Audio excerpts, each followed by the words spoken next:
You got more questions, but I tell you, if you have a problem figuring out whether you're for me or Trump, then you ain't black. It don't have nothing to do with Trump. It has to do with the fact I want something for my community. I would love to see. Take a look at my record, man. I extended the voting rights 25 years. I have a record that is second to none. The NAACP has endorsed me every time I've run. I mean, come on. And two of the great artists of our time representing the groundbreaking legacy of hip-hop in America, LL Cool J. By the way, that man's got biceps bigger than my thighs. I think he's been. And MC Light, both of you, thank you. Because they both have the light off on the mic, you know you're all here to listen to the new edition. Mike Bivens, 40 years producing music that lifts our souls. LL Cool J. We'll get back to that in a second. A lot of people are upset that Joe Biden referred to LL Cool J as a boy. As you can hear, he corrected himself on the spot. You know why Joe Biden corrected himself? Because he's 137 years old. He fully understands the word boy in the racial context around a white man referring to a black man as boy. See, boy is absolutely a white racist word when used in a certain context. And I know that because I'm from South Carolina, dropping the clues bombs from South Carolina. And because I was raised watching Good Times, okay? And a young scholar by the name of Michael Evans broke that down to us. Why boy is a white racist word, if I'm not mistaken. It was season 1, episode 9. You remember this, right? Boy is a white racist word. That's all you needed to hear, okay? Once you knew that, you understood that boy was a white racist word. When the word boy is referred when somebody uses the word boy to refer to an adult black man and the speaker is white, that takes on a whole different. Hey there, guys. Welcome to the channel. So, guys, Joe Biden, the poor guy cannot get anything right. Even with all of the help, all of the coaching, all of whatever they may or may not be pumping the guy full of. And dude, just remember when they told us that the adults were back, that we could be taken seriously again, that we'd be finally respected once again on the world stage. Of the Federative Republic of Brazil, accompanied by the Director General of the International Labor Organization.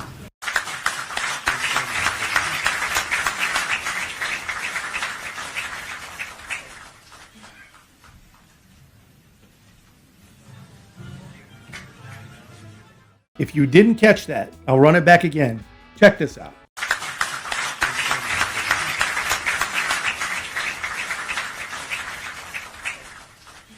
So yeah, man, that was our brave and fearless leader forgetting to shake the hand of the Brazilian president and literally pissing the man off. You can see it. All while China, by the way, is making the most insane inroads in Brazil.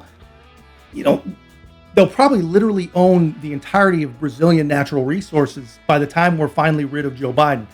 But the left, nobody knows. The news doesn't talk about it. It must be too complicated for the average mushy brain, liberal media viewer. But anyway, the man has forgotten where he is. He's forgotten what he's supposed to be doing. He's forgotten who he's running against at times. You know what Joe Biden hasn't forgotten? He hasn't forgotten who he is. And who he is one of the last living segregationists in government.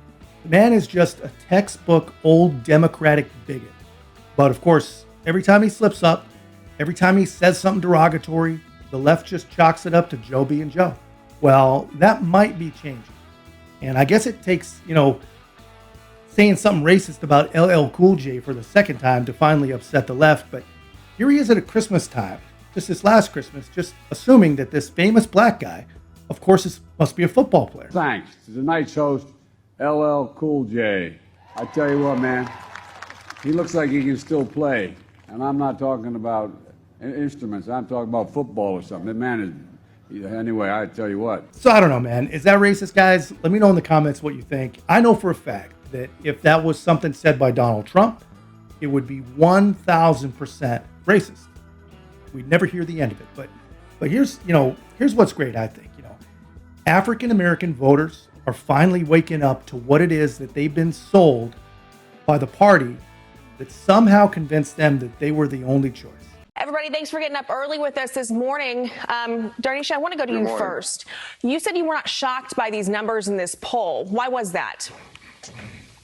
I'm not shocked because there are so many unanswered promises and there's so many missed opportunities to actually do the right thing. So I don't have much faith, and I wasn't very shocked of the numbers of the polls personally. And then, Chris, you kind of said the same thing as far as there was no shock to this. You are actually, you're a father of 3. You own your own business. You voted for Biden in 2020, but you switched parties in 2022. What was the leading factor and really the driving force behind you switching parties after voting for him? Yeah, correct. Yeah, I'm just like not, honestly surprised about how Biden is. I feel like a lot of people, they're starting to see Biden for who he truly is. He's just a lying crook who has, empty promises. He's told people what they wanted to hear in order to, get their votes. And he doesn't and he didn't put, the American people first. And, in my opinion, I just feel like he's just not mentally stable. He shouldn't be running the country. A lot of Americans, they're living paycheck to paycheck underneath his administration, where the same Americans were thriving underneath the Trump administration. Yeah, America is almost unrecognizable when you're having trouble putting food on the table or choosing to do that or put gas in your car to get to work. Jason, the next question goes to you. You said these early poll numbers don't faze you that much, but age is a concern for you. Is that the age of President Biden? Is that the age of all candidates? What are you looking for? Currently, that is the age of both of the current top candidates. Right now, as you see with Biden's latest blunder with the boy statement, that just shows age appropriation. That shows being able to be aware of the times that we're currently in. So my biggest concern for both candidates is not only the age, but how they're going to be able to handle the current personal issues that they're having, along with their family issues. Yeah, really quickly before I move on, 62% of voters don't approve of how Biden is handling immigration at the U.S.-Mexico border, and then 30% approve of the economy. 64% disapprove. So his numbers, they're really in the tank right now. But I do want to get to this topic. I'm going to ask Darnisha and Chris to respond to this, since, Jason, you already kind of hit on that. But President Biden, he is getting a lot of heat after this awkward moment with rapper LL Cool J. Listen. 2 of the great artists of our time representing the groundbreaking legacy of hip-hop in America, LL Cool J. By the way, that man's got biceps bigger than my thighs. Darnisha, really quickly, was this offensive to you? Absolutely. I mean, it's 2023. It's very unacceptable to speak and use that language. I'm referring to my community. He should know better by now. So I was really upset about that. And then, Chris, what did you make of those comments? Yeah, I just feel like this is just like another example of, how Biden truly feels about the Black community. This is the first time he referred to a Black man as a boy. It's most likely not going to be the last one. And it kind of goes back to the whole, if you don't vote for me, you're Black. He has this you're not Black, excuse me. He has this slave master mentality. I feel like he doesn't really care what he says because he knows the majority of Black people are still going to vote for him. I mean, even I was foolish enough to do so back then, but thank God I learned from that awful mistake. Yeah, I believe what you told our producers was you learned your lesson. Darnisha, Chris. Man, so that is awesome to hear. Let me know in the comments if you think that's awesome to hear as well. But here's the thing. Joe's letting his tired old racists out again. And right at the time where the polls are showing that people are just not excited about round 2 of Joe Biden. And that's all people, not just minorities, not just Republicans, all people. Nobody's excited about it. But those same polls are showing a large part of the shift is the non-white vote.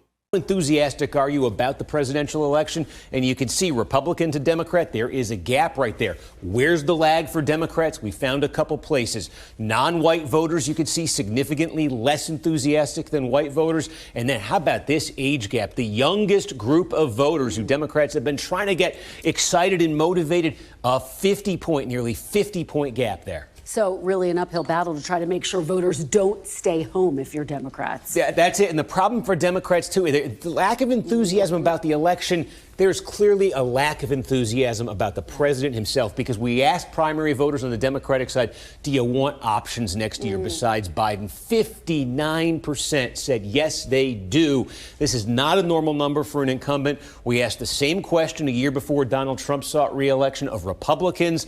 Only 37% wanted more choices then. That's a very high number. Yeah, this is like the inverse of each other, these two numbers. Exactly. And so it raises the question, too, what else concerns Democrats? And I think this gets to sort of the elephant in the room here.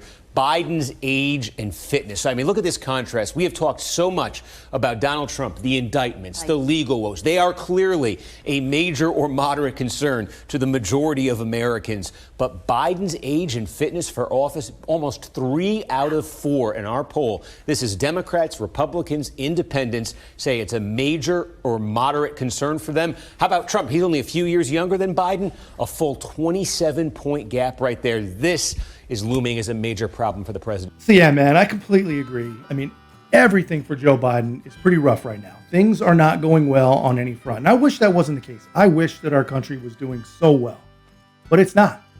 And even with all the stumbling blocks, then he just can't get out of his own way, coming out and calling a black guy boy, which is definitely not cool. But of course, that's just Joe being Joe, right? That's what they tell us. You know, I'm starting to believe that this whole woke Joe that his handlers like to parade out there is just a total fraud. But honestly, I mean, can you imagine the Democrats trying to trick us like that?